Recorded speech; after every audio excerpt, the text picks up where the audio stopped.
সুপ্রিয় দর্শক সবাইকে স্বাগত জানাচ্ছি স্বপ্নধারা নিউজ আওয়ার এক্সট্রায় সহযোগিতায় আলোক হেলথ কেয়ার অ্যান্ড হাসপাতাল। বাবলি ইয়াসমিন পুরো আয়োজন জুড়ে আছে আপনাদের সঙ্গে। স্টুডিওতে এই মুহূর্তে আমার সঙ্গে আছেন প্রধান উপদেষ্টার উপপ্রেস সচিব অপূর্ব জাহাঙ্গীর। স্বাগত আপনাকে। Thank you so much. Rohingya সংকট, গুতেরেসের সফর এবং বাংলাদেশের যে সাম্প্রতিক ইস্যুগুলো আছে তার সবকিছু নিয়ে আলোচনা করব। অপূর্ব জাহাঙ্গীর, ধন্যবাদ আমাদের সাথে যুক্ত হবার জন্য, আসবার জন্য। রোহিঙ্গা সফর নিয়ে যেহেতু আমি কথা শুরু করলাম, সেটি নিয়ে একটু আসি। জাতিসংঘ মহাসচিব তার দ্বিতীয় দিনের শুক্রবারে তিনি প্রায় 1 লাখ রোহিঙ্গাদের সাথে সলিডারিটি ইফতার করেছেন। সেখানে আমাদের প্রধান উপদেষ্টা ছিলেন। আর শুক্রবারের দিনটি নিয়ে যদি একটু কথা বলি, রোহিঙ্গাদের সাথে তিনি সারাটি দিন সময় কাটিয়েছেন। কেমন ছিল শুক্রবারের দিনটি, কেমন ছিল রোহিঙ্গাদের সাথে এই সময় যে একটু কাটিয়েছেন? নিশ্চয়ই সেখানে অনেক প্রতিশ্রুতির কথাও নিশ্চয়ই এসেছে। আমাদের প্রত্যাশা অনুযায়ী কতটুকু সেখানে প্রাপ্তির যোগ হচ্ছে? ধন্যবাদ আমাকে আমন্ত্রণ জানানোর জন্য।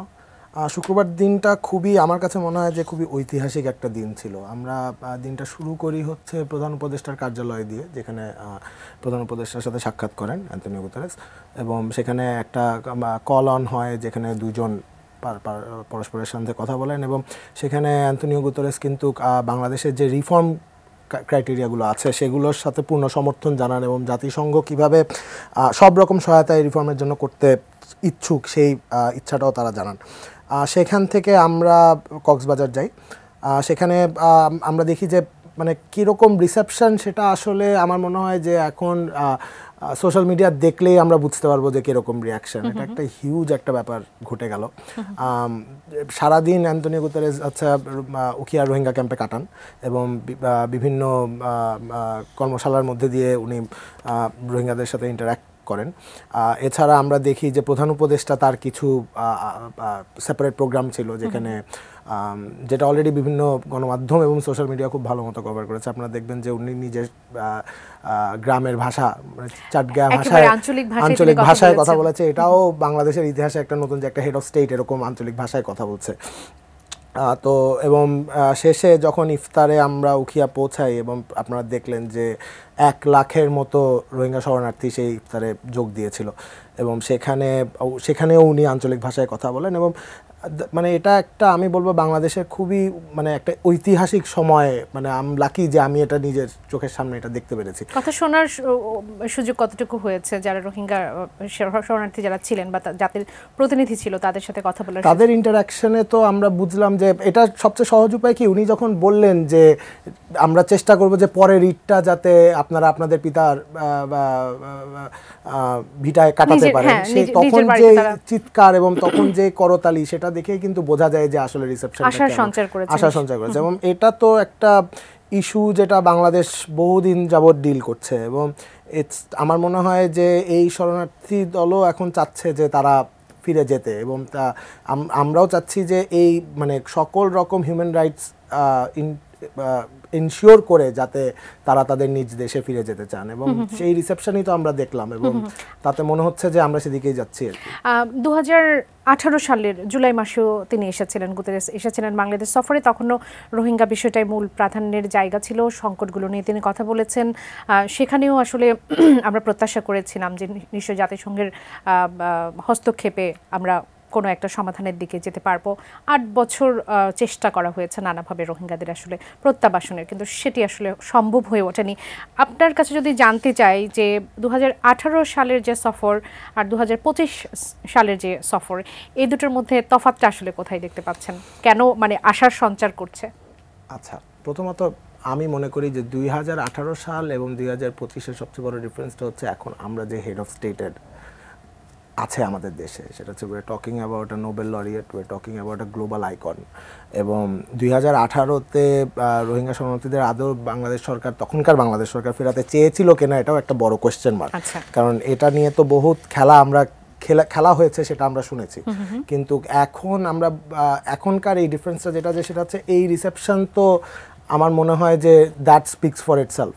এবং অ্যান্টনিও গুতেরেসেরও যে উৎসাহ, এবং ইউএনেরও যে উৎসাহ, সেই উৎসাহ দেখেই কিন্তু আমরা বুঝতে পারি যে পার্থক্যটা কি। এখানে কোনো মানে এই জনগোষ্ঠীকে নিয়ে কিন্তু এখন সরকার যথেষ্ট পরিমাণ সিরিয়াস, এবং তাদের পুনর্বাসন এবং তাদেরকে দেশে ফিরিয়ে নিয়ে যাওয়া, তাদের নিজ দেশে ফিরিয়ে নিয়ে যাওয়ার জন্য কিন্তু আমরা বদ্ধপরিকর। কিন্তু কথা হচ্ছে যে 2018 যে সরকার ছিল, সেই সরকার কিন্তু এদের এই জনগোষ্ঠীকে নিয়ে যে কি করার চেষ্টা করেছিল সেটা আমরা বিভিন্ন গণমাধ্যমের মাধ্যমে জানতে পেরেছি। সো সেদিকে আমরা না যাই, সেটা বাংলাদেশের জনগণ অলরেডি জানে।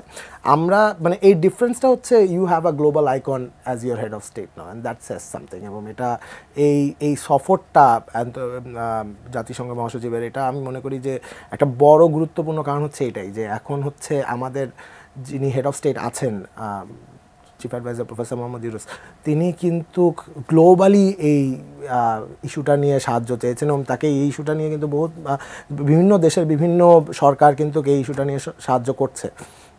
এবং ইউএনও যথেষ্ট এখন জানে যে now they have a partner they can collaborate with, তাদের মানে এই সরকারের নিয়ত ঠিক আছে আর কি। সো এভাবেই আমার মনে হয় যে এই ভিজিটটা আরো বেশি ঐতিহাসিক মনে হচ্ছে আমার। মিয়ানমারের রাখাইন রাজ্যের বর্তমান যে পরিস্থিতি, সেটার দিকে যদি আমরা তাকাই, এরপর আসলে খাদ্য সহায়তা রোহিঙ্গাদের আসলে যেভাবে বলা হচ্ছে যে প্রায় অর্ধেকেরও বেশি কমানো হচ্ছে, সেখানে কিন্তু রোহিঙ্গাদের ভবিষ্যৎটা অনেকটাই অনিশ্চিত হয়ে পড়ছে। সেখান থেকে যদি জানতে চাই, বর্তমানের প্রেক্ষাপটে আসলে কতটা বাস্তবসম্মত যে আগামী ঈদ তারা নিজ ভিটাতে করতে পারবে, নিজের ঘরে করতে পারবে, এবং পুরো বিষয়ের উপর নির্ভর করে যদি একটু জানতে চাই যে কতটা আসলে বাস্তবসম্মত সেটি। আমার কাছে মনে হয় এটা যথেষ্ট পরিমাণ বাস্তবসম্মত, কারণ আমরা তো কোনোভাবেই যদি মনে করি যে তাদেরকে ফেরানোটা তাদের জন্য বিপজ্জনক, সেটা কিন্তু আমরা করব না। এই সরকারের একটা বড় জায়গা হচ্ছে হিউম্যান রাইটস আপহোল্ড করা, এবং এটা কিন্তু এই সরকার করে আসছে। সো এখানে কোনো প্রশ্নই নেই যে তাদেরকে এমন একটা স্টেটে ফিরিয়ে নিয়ে যাওয়া যেখানে তাদের জানমালের ঝুঁকি আছে। সো এটা কখনোই এই সরকারের আমলে হবে না। এবং আমার কাছে মনে হয় যে আপনার যারা এই ইস্যুতে কাজ করছেন, আমি প্রফেসর মোহাম্মদ ইউনুস নিজে সহ, এছাড়া খলিলুর রহমান রয়েছেন, আমাদের ফরেন অ্যাডভাইজার রয়েছেন, এরা তো সবাই এই ইস্যুতে কাজ করছেন, এবং আমার মনে হয় যে তাদের যথেষ্ট পরিমাণ এক্সপিরিয়েন্স আছে এবং তাদের যথেষ্ট পরিমাণ ইচ্ছাও আছে যে এই ইস্যুটাকে যাতে এই অন্তর্বর্তীকালীন সরকার থাকাকালীনই একটা সলভের দিকে চলে যায় আর কি। সো আমি যথেষ্ট পরিমাণ আশাবাদী।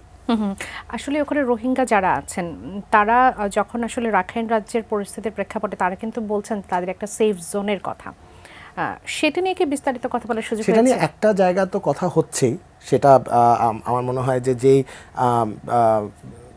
সরকারের যে অংশটা এটা নিয়ে কথা বলছে তারা আরও ভালো জবাব দিতে পারবে আমাদেরকে। বাট আমি আমার পথ থেকে যেটা আমি বলতে পারি সেটা হচ্ছে যে যতক্ষণ না পর্যন্ত আমরা সেফ জোন ইনশিওর করছি, যতক্ষণ না পর্যন্ত তাদের জানমালের আপনার গ্যারান্টি দেওয়া হচ্ছে, ততক্ষণ পর্যন্ত কিন্তু এই মুভ নেওয়া হবে না। এই মুভ তখনই নেওয়া হবে যখন এই দুটো জিনিস ইনশিওর করা হবে। আমার মনে হয় যে অন্তর্বর্তীকালীন সরকার এবং স্পেশালি প্রফেসর ইউনুস যেহেতু এখানে আছেন, একজন গ্লোবাল আইকন, সো তিনি এটা ইনশিওর করতে পারবেন। আর জাতিসংঘ সেভাবে নিশ্চয়ই কিন্তু এই কথাটা কিন্তু অ্যান্টনিও গুতেরেস নিজেও বলেছে যে আমি নেক্সট টাইম, উনি তো যেহেতু এই সফরটা উনি রোজার সময় প্রায় করেন, যে কোনো একটা ইসলামিক কান্ট্রিতে গিয়ে উনি এই রোজার সময় কাটান, এবং তিনি তার ভাষণে বলেছেন যে আমি নেক্সট টাইম চাই যে আপনাদের সাথে ইফতার করতে, কিন্তু সেটা হবে মিয়ানমার। খাদ্য সংকটের জায়গাটাতে উতরাতে আসলে কতটা সহায়তা করবে, বা বাংলাদেশের বর্তমান পরিস্থিতিতে আসলে সেটি কিভাবে মোকাবেলা করবে এই সরকার? আমার কাছে মনে হয় যে যদি আমরা রোহিঙ্গা জনগোষ্ঠীর কথা বলি, তাহলে আমরা যত রকম গ্লোবাল পার্টনার্স আছে এখানে, তারা তো সবাই সহায়তার হাত বাড়ায় দিচ্ছে। সো আই এম গেসিং যে যেহেতু ইউএসএইডের একটা নিয়ে বারবার কথা হচ্ছে, গণমাধ্যম হচ্ছে, সেটা না ছাড়াও আমরা এটা ট্যাকেল দিতে পারবো, সেটা ছাড়াও এটা সম্ভব। সেই ধরনের প্রতিশ্রুতি কি সরকার পেয়েছে? সেই ধরনের প্রতিশ্রুতি তো শুধু সরকার কেন, আপনারা তো নিজেরাই দেখতে পাচ্ছেন সেই ধরনের প্রতিশ্রুতি পাচ্ছে কিনা, গণমাধ্যমই তো কভার করছে।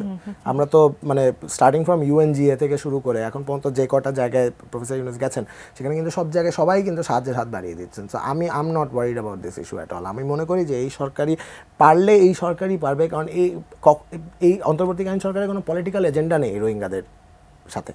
তো আমার কথা হচ্ছে যে ইনারাই পারবে, যে আমার কাছে মনে হয় যে তাদেরকে সেই সালামত তাদের দেশে ফিরিয়ে নিতে। একদম, আমরা আসলে সেই প্রত্যাশাই করি, কেননা রোহিঙ্গা ইস্যুটা বাংলাদেশের জন্য অনেক বড় একটি বোঝা, এবং তাদের জীবনটা অনিশ্চিত, ভবিষ্যৎ অনিশ্চিত। আমরা চাই আসলে তারা তাদের সফল প্রত্যাবর্তন হোক, সেই প্রক্রিয়াটি খুব দ্রুত শুরু হয়ে যায়। এক্স্যাক্টলি, এবং আপনি মানে ক্যাম্পগুলো দেখেছেন, মানে আমার মনে হয় না কেউ এভাবে থাকতে চাবে। এবং তাদেরও পৈতৃক ভিটা আছে, তাদেরও তাদের নিজস্ব দেশ আছে এবং লম্বা একটা সময় ধরে তারা কিন্তু প্রত্যাশা করে বসে আছে ফিরে যাবার জন্য। আমার মনে হয় যে এটার একটা মানে অনেক হয়েছে এটা নিয়ে টানাটানি। আমার কাছে মনে হয় যে এইবার আমরা একটা জায়গায় আসতে পারবো এই জনগোষ্ঠী নিয়ে, এবং যাতে আমরা তাদেরকে সেই সালামত তাদের দেশে ফিরে দিতে পারি। একজন দর্শক আছেন, তার প্রশ্নটি একটু নিয়ে আসতে চাই, তারাও আপনাদের সাথে আসলে কথা বলতে চাই, প্রশ্ন করতে চাই। সম্ভবত আমরা চেষ্টা করছি তার সাথে যোগাযোগ স্থাপন করার। এর মধ্যে একটু দর্শকের প্রশ্নের পর আমি যে আচ্ছা তিনি আছেন। দর্শক স্বাগত জানাচ্ছি। কে বলছেন, কোথা থেকে বলছেন, আপনার প্রশ্ন করবেন। হ্যালো, আসসালামু আলাইকুম। শুনতে পাচ্ছি, আপনি প্রশ্ন করবেন। হ্যালো, আসসালামু আলাইকুম। জি, ওয়ালাইকুম সালাম, আপনাকে শুনতে পাচ্ছি, প্রশ্ন করুন। আমি রাজবাড়ি থেকে আব্দুল ওহাব মন্ডল বলছিলাম। বলবেন বলবেন, শুনতে পাচ্ছি। এই জাতিসংঘের মহাসচিব, জি, যিনি 18 সালে উনি বলেছিলেন যে দেশের নির্বাচন সুষ্ঠু হয়েছে, সেই লোকই আবার এই দেশে এসে উনি বলছেন যে আগামী ঈদের মধ্যে রোহিঙ্গারা ওই দেশে ফিরে যাবে। আসলে কি ইউনূস সরকার ডিসেম্বরের 29 আগামী ডিসেম্বর পর্যন্ত থাকবে, তার কি কোনো নিশ্চয়তা আছে? আপনার প্রশ্নটি আমরা বুঝতে পেরেছি, ধন্যবাদ। থাকুন আমাদের সঙ্গে। আব্দুল ওহাব মন্ডল তিনি কথা বলছিলেন যে ইউএন মহাসচিব তো আসলে 18 নির্বাচন সুষ্ঠু হয়েছে বলে গিয়েছেন, তাহলে এবং আরও একটি প্রশ্ন যে এই সরকার আসলে সেই আগামী ঈদের আগ পর্যন্ত থাকবেন কিনা, সেক্ষেত্রে আমরা আসলে সেই দাবিটা কার কাছে জানাবো বা কার কাছে সেই প্রতিশ্রুতিটা আমরা আসলে। আমার কাছে মনে হয় এই সরকার অবশ্যই প্রফেসর ইউনূসের টাইমলাইন অনুযায়ী নেক্সট ডিসেম্বর পর্যন্ত থাকবেন না, কিন্তু এই সরকার সেই পথটা তৈরি করে দিয়ে যাবে যাতে এই জনগোষ্ঠী তার দেশে ফিরে যেতে পারে। আর সেকেন্ড ইস্যু হচ্ছে জাতিসংঘের মহাসচিব উনি যেটা বলে, আমার মনে হয় সেই কোয়েশ্চেনটা জাতিসংঘকে করাই বেটার, সেটার প্রশ্নের উত্তর তার আমি দিতে পারবো। সেই প্রশ্নটা আসলে তারা এই মুহূর্তে যেহেতু করতে পারছেন না, প্রতিনিধি হিসেবে, সরকারের প্রতিনিধি হিসেবে আপনার কাছে সেটি নিয়ে আসলে জানতে চাচ্ছিলেন। নির্বাচনের বিষয়টি নিয়েও তিনি ছোট করে জানতে চাচ্ছিলেন যে এই সরকার যদি নির্বাচনের আগামী ঈদের আগ পর্যন্ত যদি না থাকেন, নির্বাচনের ইস্যুটা নিয়ে কী হবে আসলে।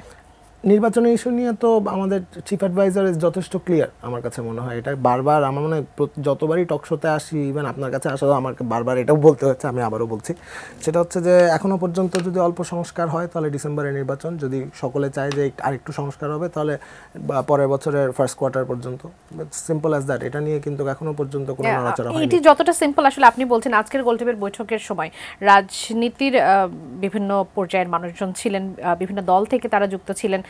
সেই বৈঠকে আসলে কি ধরনের বিষয়গুলো উঠে এসেছে বা সেই বৈঠক থেকে কোন বিষয়গুলো রাজনৈতিক যে নেতাগুলো আছে তারা আসলে চাচ্ছেন, সে বিষয়ে যদি একটু জানতে চাই। রাজনৈতিক বিষয়, রাজনৈতিক দলগুলো তো অনেক কিছুই চাচ্ছেন। আর যে বৈঠকটি হয়েছে এটা তো, আমি তো প্রধান উপদেষ্টার অফিসের ডেপুটি প্রেস সেক্রেটারি, আমি তো আর ইউনাইটেড নেশনসের ডেপুটি প্রেস সেক্রেটারি না। সো ওই মিটিংয়ে কি হয়েছে সেটা রাজনৈতিক দল এবং ইউনাইটেড নেশনসের, যতটুকু আপনার কাছে তথ্য আছে, আমার কাছে যতটুকু তথ্য আছে সেটা আপনাদের গণমাধ্যমের মাধ্যমেই সেই তথ্য আছে। এবং আমি যা জেনেছি রাজনৈতিক দলগুলো তো যথেষ্ট তাদের ব্যক্তিগত মতামত দিয়েছে, এবং প্রত্যেক দলেরই এক এক ধরনের মতামত আছে এবং তারা তা প্রকাশ করেছে, এবং সেক্রেটারি জেনারেলও কিন্তু তাদের সাথে সেই আলাপেই যুক্ত হয়েছে। নির্বাচন দেরি করতে নানা উছিলা দেয়া হচ্ছে, এটি মন্তব্য করেছেন বিএনপি নেতা খন্দকার মোশাররফ। এবং নির্বাচন আবার সময় দেবার পক্ষে জামাত সবসময় আসলে কথা বলছে। এই সমস্যার সমাধান কি এখন পর্যন্ত পৌঁছানো গেছে? এই সমস্যার সমাধান না, যখন একটা দেশে বাক স্বাধীনতা থাকে তখন এই সমস্যার সমাধানে পৌঁছানো যায় না, কারণ প্রত্যেক মানুষের প্রত্যেক কিছু ওপিনিয়ন থাকে। সো আপনি কখনো এই সমস্যার সমাধান যতক্ষণ না পর্যন্ত জাতীয় ঐক্য কমিশন কাজ করে সকলের সাথে কথা বলে একটা জায়গায় আসবে, তখনও তো আপনি এটা সলভ। জাতীয় ঐক্যমত্য কমিশনের টার্গেটটা সম্পর্কে যদি একটু জানতে চাই, যে কবে নাগাদ কাজ শুরু করে আমরা কবে নাগাদ রেজাল্টটুকু পেতে পারি, ফলাফলটুকু পেতে পারি, যে একটা সিদ্ধান্তে উপনীত হওয়া গেছে। নির্বাচনের কথা যেহেতু বলা হচ্ছে এই বছরের শেষে, তাহলে খুব বেশি সময় নেই। এবং আমার মনে হয় যে জাতীয় ঐক্য কমিশন কিছুদিন আগেই একটি প্রেস ব্রিফিং করেছেন, আপনারা দেখেছেন। তারা তাদের কাজ চালিয়ে যাচ্ছে এবং অনেকে কিন্তু তাদের প্রপোজাল সাবমিটও করেছে, তারা কি কি সংস্কার চায় না চায়, এবং সেটা নিয়ে কাজ চলছে। এখানে আমি যেটা বলতে চাই, আমি আপনার প্রথম প্রশ্নে একটু ফিরে যেতে চাই। আপনি যে বললেন যে এইটার আমরা কোনো সুরাহা দেখবো কিনা, আমরা দেখবো, মানে এখন পর্যন্ত দেখবো না, কারণ একটা বাক স্বাধীনতা যে দেশে থাকে সেখানে এই ডিবেটটা থাকে এবং আমার কাছে মনে হয় এটা প্রচণ্ড হেলদি একটা ডিবেট, এক একজন এক এক জিনিস চাবে। আমি যেহেতু আমার কাছে মনে হয় এটা একটু ক্লিয়ার করা দরকার যে আমার দায়িত্ব অনুযায়ী আমি হচ্ছে প্রধান উপদেষ্টার ডেপুটি প্রেস সেক্রেটারি, সো আমি তার বক্তব্য অনুযায়ী বলবো যে তিনি কিন্তু বলেছেন যেই আপনারা অনেকেই বলতে পারেন, অনেক দলই বলতে পারে নির্বাচন নিয়ে ধানাই পানাই হচ্ছে, আবার সংস্কার নির্বাচন হবে। আমার কাছে মনে হয় প্রধান উপদেষ্টা পর্যন্ত এখনো তার স্টেটমেন্টে কিন্তু ক্লিয়ার আছেন যে এগেন অল্প সংস্কার হলে ডিসেম্বর, আর একটু বেশি সংস্কার হলে সেটা কি ঐকমত্য কমিশনের মাধ্যমেই জানা যাবে যে আসলে সংস্কার কতটুকু হচ্ছে? সেটা তো ঐকমত্য কমিশনের পোর্টালের আইডিয়া যেটা ছিল সেটা কি এখন পর্যন্ত আছে যে পোর্টালের মাধ্যমে প্রকাশ করা হবে? আমি যতদূর জানি যে সেটা কিছুদিনের মধ্যেই শুরু হয়ে যাবে। তো তখন সেখানে আপনারাও মতামত দেখতে দিবে। পারবেন এক্স্যাক্টলি, সো আপনারাও তখন স্ক্রলে দিতে পারেন যে কোন দল কি চাচ্ছে না চাচ্ছে, it will be as clear as day. আর সেখান থেকে ঐকমত্য কমিশন একটা সিদ্ধান্ত নিয়ে আমরা এরপরে আমরা নিশ্চিত হতে পারবো নাকি সরকার যেমনটি বলছে যে আমরা নির্বাচন ডিসেম্বরকে কেন্দ্র করেই আগাচ্ছি, নির্বাচন কমিশন বলছে ডিসেম্বরকে কেন্দ্র করে আমরা আগাচ্ছি, সেটি কতটুকু আসলে? এখনো পর্যন্ত তো আমরা বলছি যে আমরা ডিসেম্বরকে কেন্দ্র করে আগাচ্ছি এবং এগেন আমরা কিন্তু বলছি যে এটা যদি সকল পলিটিক্যাল দল একমত হয় যে কতদূর সংস্কার করা হবে, কতদূর পর্যন্ত সংস্কার এই অন্তর্বর্তীকালীন সরকার করে যাবে সেই অনুযায়ী হবে, এবং কিন্তু সেটা ডিসেম্বর অথবা তার পরের বছরের ফার্স্ট কোয়ার্টারে বেশি যাবে না, এটা এখনো পর্যন্ত প্রধান উপদেষ্টা বলে যাচ্ছেন এবং আমিও তার কথাটাই বারবার অ্যাম্প্লিফাই করার চেষ্টা করছি যে এটাই আমাদের স্ট্যান্ড এখনো পর্যন্ত। সেই ব্যাপারে রাজনৈতিক দলগুলোর মতামত কতটুকু যে ঠিক আছে আপনারা ডিসেম্বর পর্যন্ত বা জুন পর্যন্ত? আরও একজন দর্শক আছেন, আমি আসছি আমার প্রশ্নে। দর্শক স্বাগত জানাচ্ছি, কে বলছেন, কোথা থেকে বলছেন, আপনার প্রশ্নটি করবেন। হ্যালো, শুনতে পাচ্ছি, কে বলছেন, কোথা থেকে বলছেন, আপনার প্রশ্ন করবেন। আসসালামু আলাইকুম। জি ওয়ালাইকুম সালাম। আমার প্রশ্ন যে সরকারের একজন দায়িত্বশীল প্রতিনিধি আছে ওনার কাছে প্রশ্নটা যে আগামী নির্বাচনটা কি তত্ত্বাবধায়ক সরকারের অধীনে হবে না অন্তর্বর্তী সরকারের অধীনে হবে? এক। আর একটা প্রশ্ন, বাংলাদেশের সমস্ত মানুষের নির্বাচনী আস্থার প্রতীক বা বিশ্বাস তত্ত্বাবধায়ক সরকার। আমাদের যে সরকারের প্রতিনিধি উনি রয়েছে ওনার কি তত্ত্বাবধায়ক সরকারের প্রতি আস্থা বা বিশ্বাস আছে কিনা? আপনাকে ধন্যবাদ। অপূর্ব জাহাঙ্গীর। আমার মনে হয় পরের নির্বাচন অন্তর্বর্তীকালীন সরকার হবে না অন্তর্বর্তীকালীন সরকারই তত্ত্বাবধায়ক রূপে যাবে, সেটা একটা আইনগত প্রশ্ন এবং আমার কাছে মনে হয় এটা একটা লিগ্যাল অ্যান্সার যেটা আইন মন্ত্রণালয় হয়তো আরও ভালো দিতে পারবে বা নির্বাচন কমিশন হয়তো আরও ভালো দিতে পারবে, বাট আমার কাছে মনে হয় যে সেটা আমরা সামনে দেখব। কিন্তু তত্ত্বাবধায়ক সরকার বা অন্তর্বর্তীকালীন সরকারের আন্ডারে নির্বাচন হবে কি হবে না সেটা তো লাস্ট 15 বছর পুরো বাংলাদেশ চিৎকার করেছে যে তত্ত্বাবধায়ক অথবা একটা নন পলিটিক্যাল বা যার কোনো বায়াসনেস নাই যে বা নন পার্টিজান একজন মানুষের আন্ডারেই এই নির্বাচন হওয়া উচিত। তো এটা নিয়ে তো কোনো দ্বিমত নাই। এখন কথা হচ্ছে লিগালি এটা কি অন্তর্বর্তীকালীন সরকারের আন্ডারে হবে না অন্তর্বর্তীকালীন সরকার একটা পর্যায়ে গিয়ে তত্ত্বাবধায়ক সরকার হিসাবে রূপ নিবে, নাকি এটা ভবিষ্যৎ বলতে পারবে, এবং সেটা একটা আমার কাছে মনে হয় একটা লিগাল ফ্রেমওয়ার্কের মধ্যে থাকবে। উনি বলছিলেন বিশ্বাসের কথা যে জনগণের বিশ্বাস তত্ত্বাবধায়ক সরকারের অধীনে হলে সেই নির্বাচন সুষ্ঠু হবে, নিরপেক্ষ হবে। এখনো পর্যন্ত কিন্তু তত্ত্বাবধায়ক সরকারের আন্ডারেই যেসব আপনার নির্বাচন হয়েছে সেগুলোই অন্যগুলোর চেয়ে বিশ্বাসযোগ্য হয়েছে বলে আমার ধারণা, ইতিহাস পড়লে তাই বোঝা যায় আর কি। কিন্তু এবং বাট সেটাও তো মানে আমরা যেটা বলছি যে আমাদের কাজ তো হচ্ছে ফ্যাসিলিটেট করা, সো এই কথাটাও এটা বিশ্বাসযোগ্য হবে কি হবে না আমি তো আমার পার্সোনাল মতামত এখানে দিতে আসিনি, আমি সেটা দিতেও পারবো না এখন যে পদে আছে জানার জন্য তার জন্য। কিন্তু কথা হচ্ছে যে এটাও বাংলাদেশের জনগণ ঠিক করুক যে কিসের কার এবং কিসের আন্ডারে নির্বাচন হবে, কিন্তু এখনো পর্যন্ত তো ল অনুযায়ী তত্ত্বাবধায়ক সরকারের আমলে আন্ডারে নির্বাচন হওয়ার কথা, এবং সেটার লিগ্যাল ফ্রেমওয়ার্ক এখন সামনে কি হবে সেটা আমরা ভবিষ্যতে দেখতে পারবো। একজন দর্শক আছেন আমাদের সঙ্গে, তার প্রশ্ন নিয়ে একটু শুরু করতে চাই। দর্শক স্বাগত জানাচ্ছি, কে বলছেন, কোথা থেকে বলছেন, আপনার প্রশ্নটি করবেন। আমি জীবননগর চুয়াডাঙ্গা থেকে বলছি, মোহাম্মদ আবুল হাসেম। বলবেন আপনার প্রশ্নটি।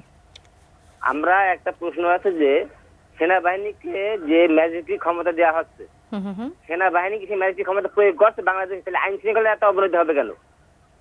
আপনাকে ধন্যবাদ, থাকুন আমাদের সঙ্গে। আপনার প্রশ্নের উত্তরটি দিয়ে শুরু করতে চাই। অপূর্ব জাহাঙ্গীর, সেনাবাহিনীকে যদি ম্যাজিস্ট্রেটে পাওয়ার দেওয়া হয় সেটি তারা প্রয়োগ করছে কিনা সে প্রশ্ন করেছেন, তাহলে আইন শৃঙ্খলা পরিস্থিতির এত অবনতি কেন?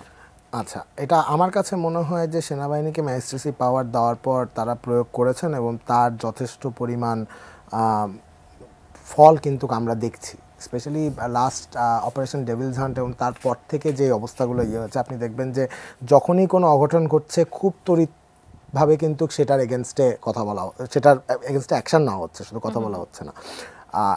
এবং আমি মনে করি যে তারা দে আর ডুইং দেয়ার জব যথেষ্ট ভালো হবে, এবং they are doing their job not in a very visible way. আমার মনে হয় আমি এটাকে যথেষ্ট পরিমাণ সাধুবাদ জানাই, কারণ আমরা আগেও এটার একটা দেখেছি ঐতিহাসিকভাবে। সো আমার মনে হয় যে সেনাবাহিনী is doing a fantastic job, কিন্তু ইটস নট পারফেক্ট। আমাকেও বললে মানে প্রধান উপদেষ্টাই যেখানে বলছে যে আমরা এই মানে আরও অবস্থা আরও ভালো হওয়া উচিত ছিল, সেখানে আমি তো বলতে পারবো না যে অবস্থা খুব ভালো। কিন্তু আমার কথা হচ্ছে যে আমার কাছে মনে হয় যে আইনশৃঙ্খলা বাহিনী আগের চেয়ে লাস্ট 7 মাসে যথেষ্ট পরিমাণ ইমপ্রুভ করেছে। হ্যাঁ, তাদের যথেষ্ট ইমপ্রুভ করার আরও জায়গা ছিল, সেটা হয়তো বিভিন্ন কারণে হয়ে উঠতে পারেনি, কিন্তু উই আর ভেরি হোপফুল যে এটা হয়তো একটা জায়গায় এসে পৌঁছাবে। আমাদের একটা জিনিস মাথায় রাখতে হবে, সেটা হচ্ছে এটা কিন্তু একটা গণ অভ্যুত্থান পরবর্তী অবস্থা, এবং লাস্ট 15 বছর আইনশৃঙ্খলা বাহিনীতে যা যা হয়েছে এবং যেভাবে আইনশৃঙ্খলা বাহিনীকে মোটামুটি একটা দলের পেটোয়া বাহিনী হিসাবে যেই অবস্থায় ইউজ করা হয়েছে, সেখান থেকে আমরা যে দেখতে পাচ্ছি যে, যেমন একটা এক্সাম্পল দিলাম, যেই মাঝখানে দুটো মেয়ের সাথে লালমাটিয়ায় যে ঘটনাটি ঘটলো, তারপরেই কিন্তু কিছুদিনের মধ্যেই কিন্তু যে লোকটি এই মবটা ক্রিয়েট করেছিল তাকে অ্যারেস্ট করা হয়েছে। আমরা দেখলাম যে সোশ্যাল মিডিয়ায় একজন কোট আনকোট ইনফ্লুয়েন্সার মুখে কালি মাখিয়ে বিভিন্ন সময় বিভিন্ন হ্যারাসমেন্টের হচ্ছে, তাকেও ধরে বলা হচ্ছে। এই অ্যাকশনগুলো কিন্তু না হচ্ছে, এবং সেটাও কিন্তু জনগণ দেখছে বলে আমার মনে হয়। মব জাস্টিস নামে, মব হামলা নামে তো আপনি যে দুটি ঘটনার বললেন, তার একটি ঘটনাতে তো যিনি আসামি ছিলেন তাকে তো মব হামলাই বলি, সেটি করে তো তাকে আসলে বের করেও নিয়ে যাওয়া হয়েছে। সেটিও তো আসলে বৈধতা দিয়ে দিচ্ছে সেটা তারা এটি করতে পারে। সেটা তো বৈধতা আমরা দিচ্ছি না, এবং আমরা কোনোভাবেই কিন্তু এই মবটাকে কোনোভাবে এন্ডোর্স করছি না। এইভাবে কোনো দেশে চলতে পারে না, লেটস বি মানে অনেস্ট অ্যাবাউট ইট। কিন্তু আমার কথা হচ্ছে যে এটাকে কন্ডেম করে কিন্তু আমাদের প্রধান উপদেষ্টা বলেন, শুধু প্রধান উপদেষ্টা না, পুরো ক্যাবিনেট কথা বলছে এই মব জাস্টিসকে কন্ডেম করে। কিন্তু আমি বলবো যে ঐতিহাসিকভাবে না, আপনি যদি এটাকে একটা ঘটনা হিসাবে দেখেন, এই যে এগেন আমি যেটা বলতে চাচ্ছিলাম সেটা যেটা গণ অভ্যুত্থান পরবর্তী অবস্থা, এইখানে কিছু কিছু জিনিস এই সময় যেহেতু একটা ঘটনার মধ্যে দিয়ে আমরা যাচ্ছি, কিছু জিনিস হয়। আই এম নট এন্ডোর্সিং ইট, আমি বলছি না যে এটা একটা জিনিস ভালো হচ্ছে, কিন্তু এই ধরনের ঘটনা বিশ্বব্যাপী ঘটে। আমাদের এখানে ঘটা উচিত হয় না, কিন্তু ঘটেছে। এবং আমরাও যে আইনশৃঙ্খলা বাহিনী ফুল মানে 100% আমরা অ্যাক্টিভ আছে সেটাও আমি বলছি না, কিন্তু আমি বলছি things could have been worst. আরও জঘন্য জায়গায় যেতে পারতো, সেটা হচ্ছে না। কোনো ঘটনা ঘটছে, সরকার বা পুলিশ বাহিনী কিন্তু তৎক্ষণিক অ্যাকশন নিচ্ছে, আর্মির থেকে অ্যাকশন নেওয়া হচ্ছে, সরকার থেকে অ্যাকশন নেওয়া হচ্ছে, ঘটনা ঘটার পর অ্যাকশন নেওয়া হচ্ছে, কিন্তু ঘটনাটা যাতে না ঘটে সেইটাই হচ্ছে আইডিয়াল একটা অবস্থা। সেরকম শক্ত অবস্থানকে আইনশৃঙ্খলা বাহিনী আসলে দেখাতে পারছে। আইনশৃঙ্খলা বাহিনী তো তার আগে শক্ত অবস্থানে যেতে পারছে না, এবং সেটা যাওয়ার কথা না। আমি তো সেটাই বলছি যে লাস্ট 15 বছর আইনশৃঙ্খলা বাহিনীকে যেভাবে ব্যবহার করা হয়েছে, তারা যেই পরিমাণ আইনশৃঙ্খলা বাহিনীর বিরুদ্ধে যেই পরিমাণ কমপ্লেইনস আছে, আপনি করাপশন বলেন, ইউজ অফ ফোর্স বলেন, সব কিছু বলেন, এটা তো আপনি 7 মাসের মধ্যে ঠিক করা হয়ে যাওয়ার কথা না। এটা তো একটা ইনস্টিটিউশনাল রিফর্ম। এখানে তো আপনাকে জিরো থেকে শেখাতে হবে যে আপনি যখন সাপোজ ফর এক্সাম্পল যে কোনো একটা মব হলে আপনি এটাকে ট্যাকেল করবেন কীভাবে, কতটুকু ফোর্স দিবেন, এটা তো একটা তাত্ত্বিক বিষয়।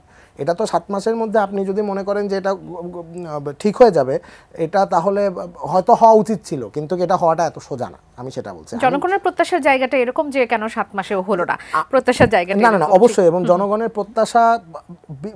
প্রত্যাশা অনেক, এবং সেটা স্বাভাবিক। আমরা জীবনে প্রথম একজন Nobel laureate head of state হিসেবে পেয়েছি। জনগণের প্রত্যাশা অবশ্যই আকাশচুম্বী হওয়ার কথা, এবং আমরাও যে সেটা মিট করতে পারছি না, সেটার জন্য we are quite apologetic about it. Chief adviser কিন্তু নিজেই, আপনি যদি দেখেন নুরুল কবিরের সাথে যে ইন্টারভিউটা দিয়েছিল, সেখানেও কিন্তু উনি যথেষ্ট অনেস্ট ভাবে, ভীষণ রকম অনেস্ট। এই বিষয়টিও তো আসলে অনেকেই হচ্ছে এত পজিটিভ বিষয়গুলো নিতেও অনেকের মধ্যে হতাশা কাজ করছে যে তিনি এতটা ফ্র্যাঙ্কলি বলে ফেলছেন যে হ্যাঁ আমার দ্বারা এতটুকু হচ্ছে, এতটুকু হচ্ছে না। বলার তো কিছু নাই। একটা আমি আমার ফেলিয়ারগুলোকে কেন একনলেজ করব না? আমি তো একনলেজ করি এটাকে কিভাবে সামনে আগাতে পারবো সেই কথাটাই আমরা আমরা তো বিগত সময়গুলোতে দেখেছি যে যা করা হয়, রাজনীতিবিদরা যা করে বা সরকারের লোকেরা যা করে, সবসময় তার থেকে একটু বেশি ফুলিয়ে ফাঁপিয়ে আসলে দেখানো হয়। এখানে তো গাইড জোরে কেউ থাকছে না। এখানে তো আমার মনে হয় যে এটা তো আপনি মানে প্রফেসর ইউনুসকে তো আপনি রাজনীতিবিদ বলতে পারবেন না। প্রফেসর ইউনুসকে তো আপনি জাস্ট একজন একাডেমিশিয়ান বা জাস্ট আ নোবেল লরিয়েট এটা কিন্তু বলতে পারবেন। Professor Yunus is a bigger persona than that. So তার এই অনেস্টি তো থাকবেই, এটাই তো তার কাছ থেকে আশা করি আমরা। সো এটা মানে এখানে নিজেদের ভুল স্বীকার করতে গায়ের জোরে ঝগড়া করার কোনো কারণ আমি দেখছি না এবং কোনো ইয়ে নেই। আমরা যতদূর আমাদের লিমিটেশন আছে আমরা তো বলছি। উনি তো কালকেই আপনি কক্সবাজারে একটা যেখানে জনমত সভা হলো সেখানে কিন্তু উনি বলেন যে সরকারের উপর অত ডিপেন্ড করেন না, আপনারা যেটা চাচ্ছেন নিজেরা করে ফেলেন, সরকার কোন কোন জায়গায় সাহায্য করতে পারে, আমি কোন কোন জায়গায় সাহায্য করতে পারি সেটা বলেন। এরকম অনেস্ট সরকার প্রথমে আপনি কোথায় পাবেন যে প্রথম বলতেছে সরকারের উপর ভরসা করেন না? জনগণ কার উপর ভরসা করবে? সরকারের উপর যদি ভরসা করতে না পারে, আপনি সাপোজ কোন একটা হসপিটাল যদি বানাতে চান তাহলে আপনি সরকার একটা হসপিটাল করবে, এটা তো আরেক লুপ হবে। আমরা তো দেখছি যে একটা সরকারি হসপিটাল করে কি পরিমাণ, বাংলাদেশে তো হসপিটালের অভাব নেই কিন্তু ডাক্তারের অভাব আছে। এই ক্যালকুলেশনগুলো তো লাস্ট 15 বছর কি লাস্ট 50 বছরও হয়নি। তো আমি কেন এই প্রথম একজন সরকার প্রধান বললেন যে আপনি নিজে করে দেখান, আমরা যেভাবে ফ্যাসিলিটেট করতে সাহায্য করতে চাই আমরা করতে পারি, কিন্তু আপনি যদি পুরোপুরি সরকারের উপর নেবেন। আমি বলছি যে এই অনেস্টির কথা, যে উনি নিজে কোন সরকার প্রধানকে দেখেছেন জীবনে বলছে যে সরকারের একেবারেই ভিন্ন। তো আমার কথা হচ্ছে এই অনেস্টির তো you have to give some points, তাই না? এবং আমি বলবো এগেন আপনার পুরান ইয়েতে যে আইন শৃঙ্খলা বাহিনী যেটা ইয়ে করছে, আমি তো বলছি না যে ইটস পারফেক্ট, আরও ভালো হতে পারতো, আরও অনেক কিছু করা যেত এবং সময়ও একটা ব্যাপার, কিন্তু আমাদেরকে লাস্ট 15 বছরের এটাও মাথায় রাখতে হবে আমি মনে করি যে কিভাবে এই জিনিসটা করাপ্টেড। একেবারে আরো একটি বিষয় আসলে আপনার কাছ থেকে জানতে চাইবো, আসিয়া সহ সকল ধর্ষণ, হত্যা, নিপীড়নের প্রতিবাদে আমরা অনেকগুলো আসলে কার্যক্রম দেখেছি, অনেক সভা সমাবেশ দেখেছি, বিক্ষোভ দেখেছি। সেখান থেকে বারবার যে প্রশ্নটি সামনে আসে সেটি হচ্ছে স্বরাষ্ট্র উপদেষ্টার আসলে পদত্যাগ। সেই বিষয়টিতে সবাই নানাভাবেই আসলে জানতে চাচ্ছে সরকার কেন আসলে স্বরাষ্ট্র উপদেষ্টার পদত্যাগ কেন তাকে করাচ্ছেন না, এবং বিক্ষোভ হচ্ছে নানাভাবে। এবং আজকে বামদের যে সংগঠনগুলো আসলে তারা নানা ধরনের সমাবেশ করেছে এবং তাদের এখান থেকে যদি জানতে চাই যে স্বরাষ্ট্র উপদেষ্টাকে সরানোর যে বিষয়টি বারবার জনগণের পক্ষ থেকে আসছে সেটিকে আসলে সরকার কিভাবে দেখছে? সবচেয়ে মজার বিষয় হচ্ছে আপনি এতদিন পর কোন একটা উপদেষ্টা তো মন্ত্রী পদমর্যাদার একজন, তো আপনি অনেক দিন পর একজন মন্ত্রীকে সবাই মিলে খুব খোলামেলাভাবে তার ইয়ে চাচ্ছে, এক্সিট চাচ্ছে, এটাও তো একটা কিন্তু বাক স্বাধীনতার একটা বিষয়। এটা আমি জাস্ট অ্যাড করলাম আর কি।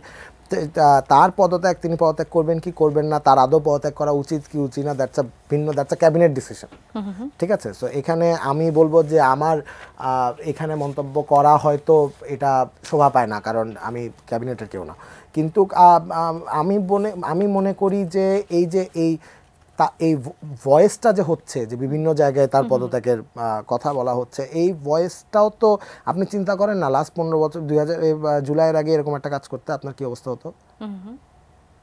আপনি তো এই কনসার্নটা তো এখন বলতে পারছেন, তাই না? সো আমার মনে হয় যে এই কনসার্নটা বলাটাও একটা বড় জিনিস।